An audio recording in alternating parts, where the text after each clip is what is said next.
This is among the 5 or 6 most important videos that I've ever done out of well over 1,000 videos in 16, 17 months that I've been doing this. I'm going to ask you to suspend your normal viewpoints. I want you to watch it very seriously, and I want you to put on your thinking cap. I want you to get rid of the preconceived notions, listen carefully to the argument, assess the possible ramifications, which I think are huge, and then respond in the comments below. You're probably going to want to listen to the end because the argument, it has pieces and parts, and if you want to be able to get the whole idea, it's probably going to mean you have to listen to the entire thing. All right, in mid-2023, okay, take you back to mid-2023, July, August, Tesla sales were electrifying, still on pace to accomplish the 50% year-on-year average increase that Elon had promised back in 2019, I think. This is a bit of a trim. There was a bit of trim on the sales, but pretty much everyone assumed 1.9 to 2 million vehicles for 2023 and another great year in 2024, maybe 2.6 million or more.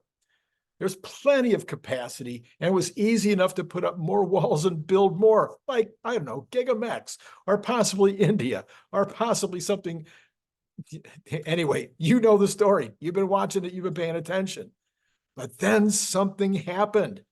In the second half, the reality started to settle in. This is the second half of 2023. Remember back, all of a sudden, the 2 million became impossible. 1.95 seemed, slowly but surely things were going away. But what happened? Well, on August 31st, okay, August 31st, 𝐅𝐫𝐢𝐝 did a video. What was the video about? The new Model 3 Highland. That video now has 2.5 million views. You probably saw it. Some say that the Model 3 Highland is the car that the Model 3 should have been. There was instantaneous praise from everywhere about this new car. There was so many videos done about it by professionals, and there was hardly anything negative said. It was 100% across the board, everybody screaming its praises. But then, wait, it was only going to be available in China, not in the US. In fact, serious production of the Model 3 Highland didn't start in the US until a month ago. January, February, March, very, very small numbers. Finally, we're starting to get some numbers just in the last month. Oh, and then no similar refresh for the Model Y. I didn't care. I don't think you cared about the body style refresh. For the Model Y, it was the suspension, the rear camera, the rear seat camera. Screen, and other creature comforts that were so much better in this new Model 3 Highland. These are the things that people would want on their new Model Y, but these weren't added. They still aren't.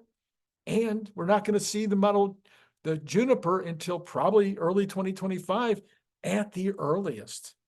Well, then on November 30th, 𝐅𝐫𝐢𝐝 did their first review of the Cybertruck. That was November 30th. And that video now has 4 million views. Those who had been on waiting lists for 4 years were now seeing the best car Tesla or anyone else has ever made. The breakthroughs in technology were just awe-inspiring. They were so awe-inspiring that, again, video after video after video was made of the incredible things that were done in this vehicle, making it the best car ever made. That's what Elon said, the best car they'd ever made. Well, by the end of the year, the writing was on the wall. By the end of January, the stock was plummeting. Sales were abysmal, and there was no expectation that anything was going to happen to create some kind of miracle by the end of the year. Wait until 2025, they said, and the Generation 3 vehicle. Never mind that you have to sell 3 Generation 3 vehicles to make up for 1 sale of a Cybertruck in profit. Well, I was talking about this all in January, February, March. I put out the Osborne idea regarding the Model 3 last year. as the delay for the US was announced. I said, this is going to have an Osborne effect. People are going to stop buying the Model 3. I put it out again regarding the Model Y when there was no evidence of the Juniper coming anytime soon. I talked about it over and over and over again in the first 3 months of this year. Go back and watch my videos. But it got no traction. Oh no, yeah, that's not, yeah, nobody was thinking that was what was going on. We kept hearing about Elon Musk tweets. That's what was the problem. Oh, it was his compensation plan overhang. Oh, it was interest rates. Oh, and then there was the horrible economy that, oh yeah, never happened.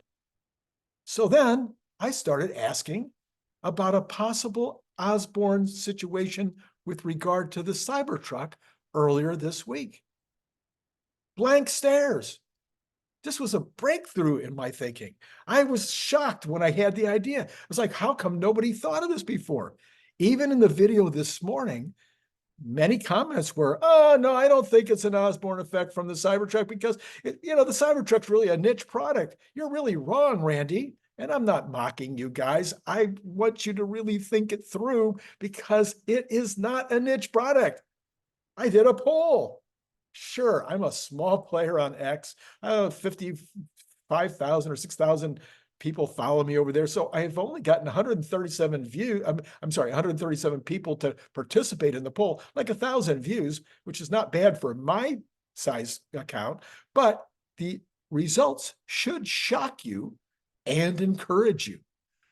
40% said they would buy a Model Y if there was no such thing as a Cybertruck. That's massive. 33% said the same thing about a Model 3. If there was no such thing as a Cybertruck, they would be buying a Model 3 right now.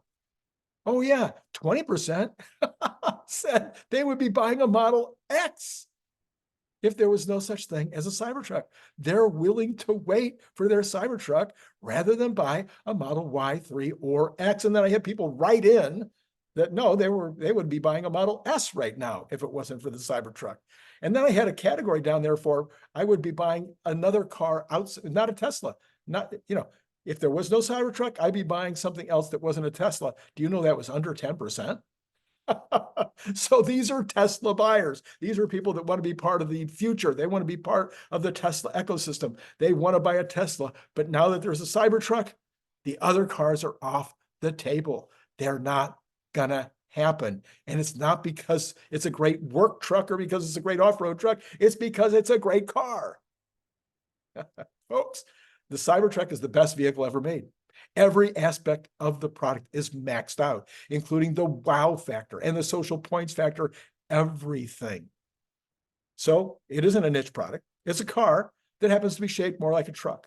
But it drives better than a car. It's more comfortable than a car, has a better speaker system than any car.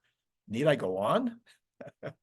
It's not a niche product. Oh yeah, it can also too work like a truck. It can also go off-road really well. Those are just extra special, nice benefits. It's a car. So I'm estimating that the combination of the folks waiting for Juniper and the folks waiting for Cybertruck has cost Tesla a minimum of 500,000 vehicle sales in 2024. I think it cost them sales maybe another 100 or 200,000 in 2023. Not just in the US, but around the world, and it might be more. The timing of how this all happened, of when Tesla sales started to go down, the timing is just too clear. And the polling, even if it's a small sample, the polling is way too clear. Now, with all that the data that Tesla has, did Elon know this in January or even earlier? Is this why we had no estimate for car sales in 2024 at the January meeting? I mean, what can you do about it? You could have done the Juniper faster. Oh yeah, I suggested that multiple times in this space during January, February, March. I kept on saying, why don't they bring out the Juniper faster? Can't you make these changes faster? I asked Jeff Lutz, wouldn't it be okay? Couldn't they make the suspension change and put that what do you call it? Put the screen in the back and all these little small changes in the Model Y. Couldn't they do that now? And yeah, he thought they could. But other than that, once the cat is out of the bag on Cybertruck, how do you fix the Osborne? You can't. So the good news is that next year, Cybertruck will really be rolling out in big numbers. It appears that we'll see even exports. We'll have the 2.5 product, the new generation car, whatever it's going to look like, whatever the configuration is going to be, and we will have a cyber cab of some kind that doesn't have a steering wheel, etc. And we'll have maybe we'll have the Juniper that could happen as well. We might even someday have a Roadster. So all these things will be popping out in 25. It's going to be extremely exciting.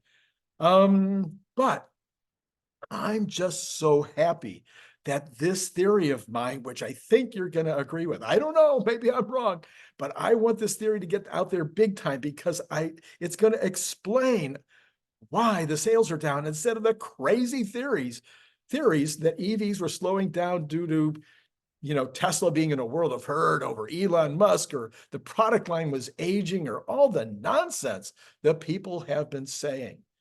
So it's your turn. Let me have it in the comments below. It's been great talking to you.